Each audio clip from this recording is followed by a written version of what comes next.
Reka twongere tubasuhuze mwebwe mukunda Neza Media TV ubwo tubasaba gukora subscribe, gukanda like, gukanda share, mukanaduha comment. Reka twinjire mu makuru tudatinze. Mwabantu mwe ntabwo ibiri kubera mu Burasirazuba bwa Repubulika ya Demokarasi ya Kongo bikomeje koroha habe na gato.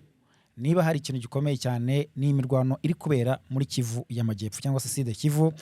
Kuva rwose M23 yavuga ko ivuye muri Plaine de la Rusizi, burya ahubwo yari imitegura ikintu gihambaye cyane ku buryo abantu batari bazi yuko FARDC na coalition yabo bari gukina n'amakara cyangwa se umuriro wo kotera kure cyane, kuko ibyo abarundi FARDC Wazalendo FDL bari guhura nabyo mu bice byo muri Kivu Majyepfo, za Gakenke, za Bidegu, za Rugezi, aho ngaho za Karongi, za Karingi, ni ibintu bikomeye cyane utakifuriza umuvandimwe, kuko nubwo ari bari kugaba ibitero ariko operation M23 iri gukora ibisubiza inyuma ziri gutuma hago basirikare benshi muri iyo coalition rwose, ku buryo wumva ko ibintu bikomeye cyane. Nta nubwo ari aho gusa, kuko nk'ubu ngubu ndaje nkubwira amakuru y'ibimaze kubera muri operation idasanzwe y'amateka M23 imaze gukorera muri territoire ya Nyiragongo, hariya rwose hafi n'umujyi wa Goma.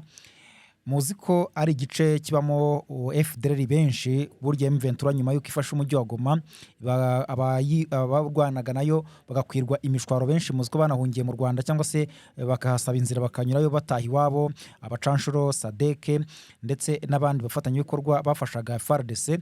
Aho rero kubera ko FDL bo bari basanzwe bamenyereye iby'amashyamba, bahise birukira cyane mu ishyamba rya parike ya Virunga hariya muri Nyiragongo. Burya nimwe benshi bihishe ari nabo ujya wumva kumva nko mu ijoro bashatse gutera Igoma, udutero Shuma, bashatse gutera za Masisi, ibintu nk'ibyo ngibyo.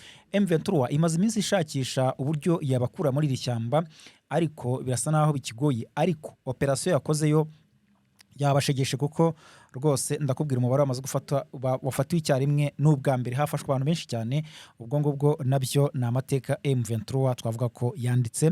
Turagaruka rero kuri operation, tugaruka ku mirwano iri kubera hafi n'umujyi wa Uvira aho bita Remera, ariko tuze no gusubiza amaso inyuma gato turebe iri kubera muri Kivu Iminembwe, aho ngaho za Bidegu navugaga, za Karingi, za Gakenke, za Karongi, za Mikenke, turebe uko urugamba rwaho rwifashe, ndetse amakuru akanagaragaza ko muri Masisi naho hari andi makuru mashya y'ibiri gutangazwa na Wazalendo ndetse na FARDC. Biteye bite? Ibyo byose rwose ni amakuru akomeje kugenda ava ku mirongo y'urugamba. Hanyuma turagaruka ku makuru akomeye cyane ari kuvugwa muri mu Burundi, muri politiki y'u Burundi.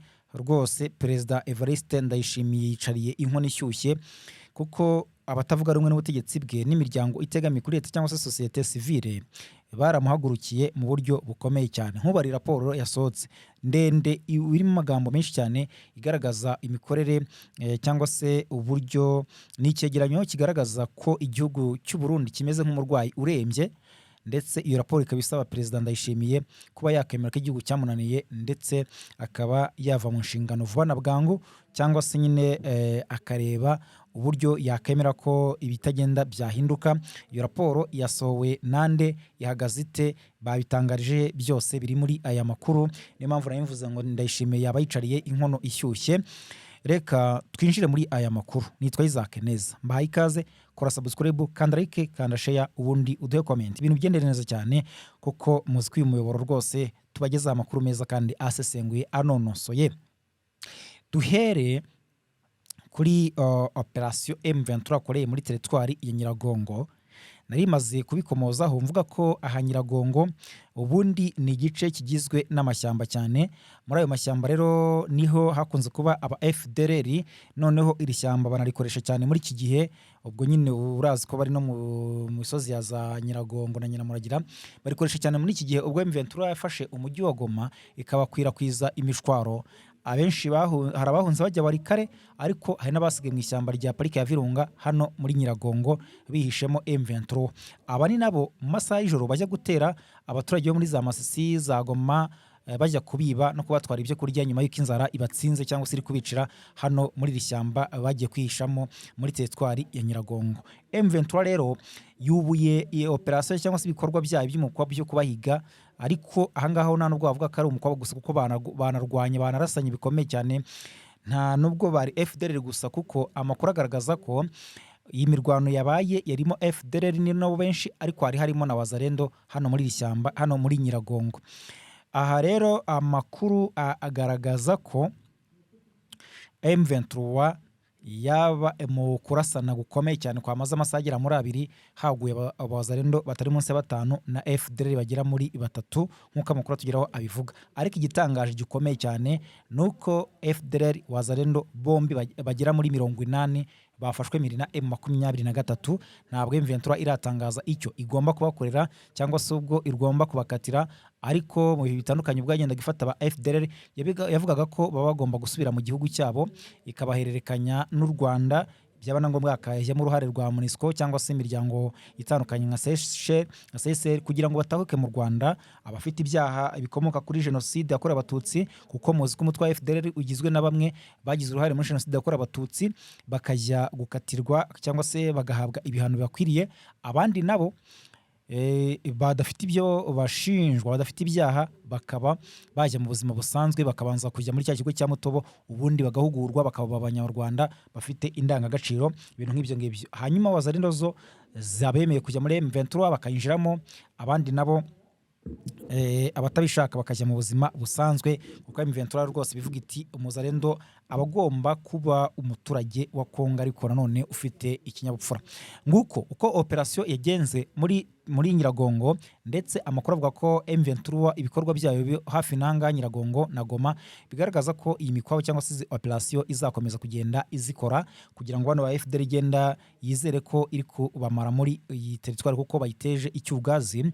Burya no bagaba ibitero wavuga ngo dutero shuma, ariko isaha n'isaha bakwatsaho umuriro da, kuko baramutse bagabye ibitero bakabona birakomeye, ni nabwo haza amaramforo ya FARDC abarundi n'abandi batandukanye bafatanya, ugasanga bongeye kwatsa umuriro ku mujyi wa Goma M23 amaze kwizera yuko yafashe.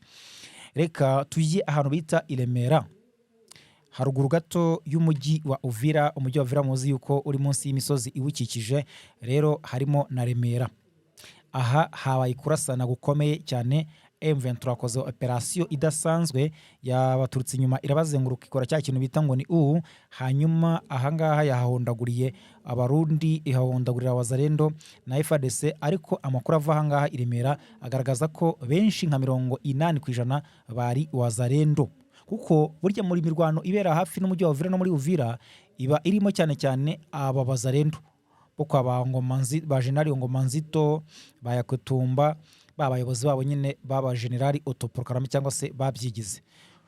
Hobwo ikiri gutera urujijo no buryo bari baratangaje yuko ngo wazarendo bagomba kuva muri uyu mujyi wa Uvira kuko bari gutezamo icyugazi cyangwa se bagahungabanya umutekano n'ituze ry'abaturage b'abasivile. Byanatangajwe n'uyu nguyu ngo General Ngoma Nzito avuga ati bagenzi banjye wazarendo mugomba kuva Uvira vuba na bwangu, kuko muri gushinjwa ibyaha bishingiye kubangamira abaturage n'ituze ryabo, mubasahura, mubagirira nabi, mubategera mu mayira mukabarwanya, mukabarasa. Ati mugomba kuva Uvira mukajya za Makobora cyangwa se mukajya ku rugamba.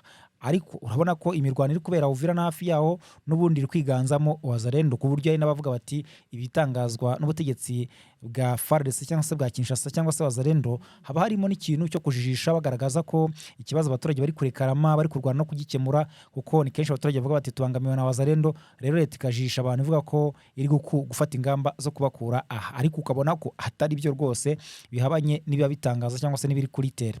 Rero mu by'ukuri M23 hakoze ikintu gikomeye cyane, naho amakuru aragaragaza ko yafatiye ibirwanisho, yafata amatekwa z'abarundi na wazarendo, ariko kugeza ubu nta mibare y'ibyo byose iratangazwa ngo mite nkubwira ngo naba hafashwe gukoresha ibi n'ibi, ariko niko byagenze. Urugamba rwagoye cyane abo ku coalition ya FARDC muri rusange. Birakurikira ibimaze iminsi bibera muri gice cy'amajyepfo, n'uyu munsi mu gitondo byabaye mu masaha ya kare, ubwo rwose FARDC yagabaga ibitero n'ubundi za Mikenke, za Karingi, za Gakenke, za Karongi bakoresheje drone, ariko banakoresha intwaro zirasa mu ntera ndende. Ubwo nyine n'imirwano yo hasi rwajyanaga, ariko bahahure n'uva gusenya, murabizi nk'uko amakuru abigaragaza, nk'ibyababayeho n'ubundi kuva ku munsi w'ejo ni nabyo bongeye guhura nabyo. M23 yabakijeho umuriro ibasubiza inyuma nabi cyane, ku buryo nta musirikare uri kurangwa mu tuduce wo ku ruhande rw'igisirikare cya leta ya Kongo FARDC cyangwa se umurundi cyangwa FDLR wazarendo n'abandi bafatanya muri iyi mirwano. bivuze ko imirwano iri kubera muri Sud Kivu cyangwa se Kivu y'Amajyepfo iri kugwa nabi cyane abarwanyi cyangwa se koalisiyo ya FARDC muri rusange, ku buryo icyo bavuga ko M23 rwose yavuye muri Plaine de Ruzizi bazi ko icitse intege, ahubwo bihabanye n'ukuri, kuko ubu ngubu n'amakuru nagiye mbagezaho mu mwanya washize nakubwiraga ko ubu ahubwo M23 iri kwinjira neza umwenga, yahafashe uduce ikinjira Warungu, aho hose yafashe ibice Karehe aho kose iri kugenda ihafata ibice, ku buryo mu nzira irimo ishobora no kwerekeza Warikare FARDC itarebye neza. Hanyuma ariko nubwo bimeze bityo, hari amakuru ari kwigambwa na za Wazalendo muri Masisi bavuga ko ngo ibice birimo za Bururi, ngo za Nyabikeri, Shingisha, Karuri, Kitobo, ahantu za Kinyana, Ndurumo, ngo baba bahambuye abarwanyi ba M23 ngo mu mirwano ikomeye cyane. Ariko ntacyo biratangazwaho n'abaturage batuye muri ibyo bice, wenda ngo duhamye yuko byaba ari ukuri, tubyizere ku rugero rungana gutya ku ijana, cyangwa se ngo bitangazwe mu buryo buri ofisiye, itangazo turibone ndetse baduhe n'amashusho n'amafoto y'uko bafashe ibintu bice babyirukanyemo M23. Icyakora cyariko da nubwo bimeze bityo na M23 ubwayo nta kirabitangazaho ngo ihakana aya makuru cyangwa se iyemeze, usibye ko amakuru nk'aya nyine yazarinda kenshi rwose nta nubwo abishishikaje M23, kuko hari nubwo byakunze kugaragara yuko biba ari ibinyoma. Wazarinde bigeze kwifotoreza Warikare ku cyapa ngo bafashe umujyi, murabizi babeshya M23 ibatsaho umuriro, bigeze kubikora Masisi ho n'inshuro nyinshi cyane, za Rucuro barabikoraga, za Karehe ejo bundi barabikoze, biza kugaragara yuko bitari byo, ahubwo M23 yabakubitiye muri groupement ya Ziraro iranahafata, ifata n'umujyi witwa Tushunguti, murabizi. Ibyo niyo mpamvu benshi bavuga ko M23 idaha agaciro ibitangazwa n'izi Wazalendo. Ntabwo rero ndakomeza nanjye gutohoza kugira ngo menye ukuri kw'ibiri kubera muri ibice, muri groupement yahitwa Rukweti, ubundi ni muri groupement ya Rukweti muri teritwari ya Masisi. Rero nzi ko hatari humvikanye imirwano muri rusange, ariko uko biri kose muri iki gihe n'ubundi haba hari umwuka wo kurebana ayingwa hagati ya M23 na koalisiyo. Ubwo rero nabyo ni ibintu umuntu atapfa guhitahakana byihuse. Reka nanababwire yuko kugeza ubu ngubu M23 yashyize hanze itangazo rivuga ko ihagaritse ibikorwa bihuza abantu benshi, imbaga ku bibuga, ku masitade, mu buryo bugiye butandukanye. Iryo tangazo rikavuga yuko ahantu hahurira abantu benshi nko ku masitade, ku bibuga, mu mijyi, inama zigomba kuba zihagaze mu gihe cyose bataramenya neza aho icyorezo cya Ebola cyerekeza, kuko muzi ko mu byanatumye imipaka ifungwa kugeza ubwo, usibye umupaka uzwi nka Rakoronishe wafunzwe, hahise hanafungwa n'ubundi ni ya Rusizi ya mbere, Rusizi ya kabiri, n'indi mipaka igiye itandukanye ihuza u Rwanda na Repubulika Demokarasi ya Kongo. Ariko kuri ubu ngubu nyine irahuza u Rwanda n'ibice bigenzurwa na M23. Hari abagiye basesengura bavuga bati ni ukubera ko hari umwuka mubi hagati y'u Rwanda na Repubulika Demokarasi ya Kongo, niyo impamvu imipaka yafunzwe. Ariko ibyo ngibyo rwose ntaho bihuriye n'ukuri, ahubwo no kubera icyorezo, kuko si n'ubwa mbere n'ubundi imipaka yafungwa bitewe n'ibyorezo, kuko n'u Rwanda mbere rwigeze no kubikora ku cyorezo nk'iki ngiki cya Ebola, nabwo gikajije umurego, kuko muzi ko mu hantu iki cyorezo gifite ubukana cyangwa se cyagiye kigira ubukana mu bihugu byo muri Afurika, Kongo iza ku mwanya wa mbere. Bivuze ko rero ariyo mpamvu M23 nayo yafashe ingamba zo kugira ngo ibikorwa bihuza abantu, cyane cyane inama, abantu bahurira mu masoko, mu mijyi, ngo bagomba kubyitondamo, kandi abantu bakitwararika ingendo za hato na hato, cyane cyane ziva mu mujyi wa Goma zijya ahandi, n'iziva ahandi ziza mu mujyi wa Goma, nk'uko itangazo ryashyizwe ahagaragara na AFC M23 bigaragaza.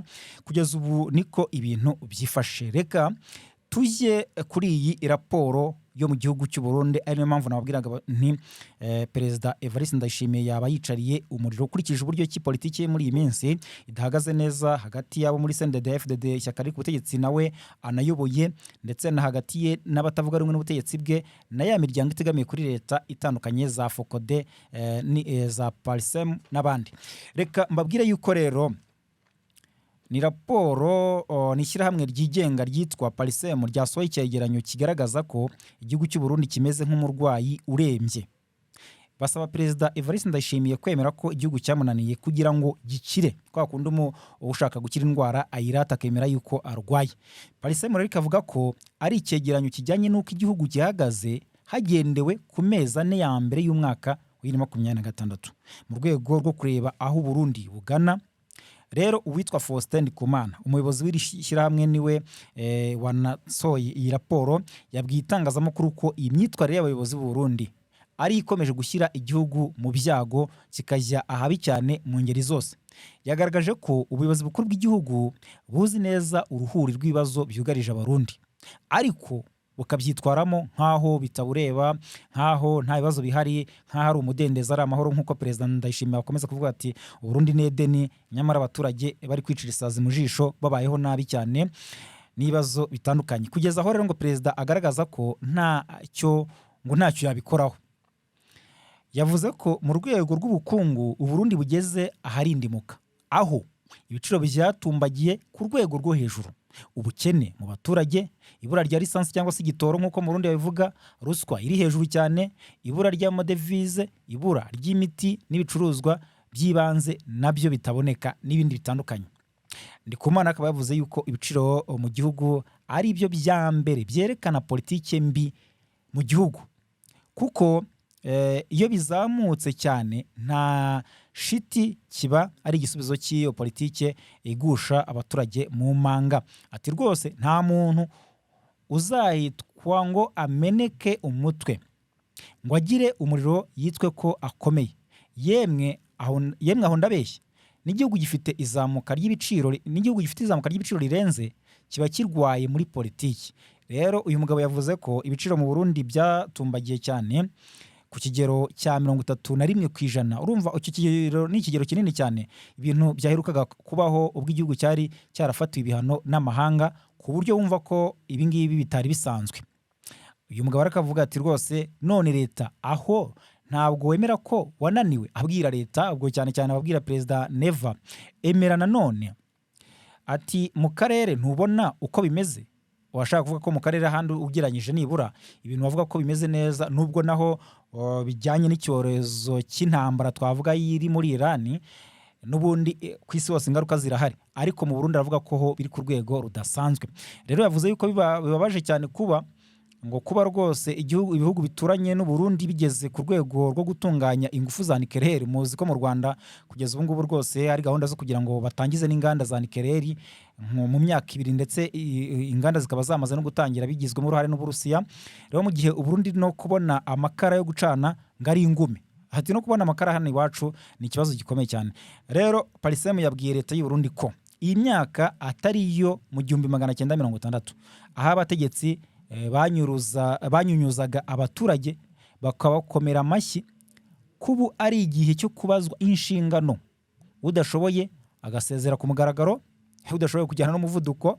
Hanyuma ati rwose Perezida Ndayishimiye ubwe yigeze kuvuga umunsi umwe ko umurundi wese uzabona ko byamunaniye ngazamubwira ahita asezera. Niko bigomba kugenda nubwo nawe atabishyira mu bikorwa. Nguko rero uko byifasha hano rwose mu gihugu cy'u Burundi, urumva ko kuba igihugu kiri mu manga cyangwa se kiri habi cyane cyane. Ubundi byatangiriye ku gitoro ubwo cyaburaga, ku buryo abafite ibinyabiziga birirwa bazerera mu bindi bihugu bajyanye utujerekani bambuka mu buryo bunabagoye cyane kugira ngo barebe ko babona igitoro. Niho batangiye kwatsa umuriro kuri Perezida Evariste Ndayishimiye Neva, bavuga bati rwose ubutegetsi bwawe burimo ikibazo.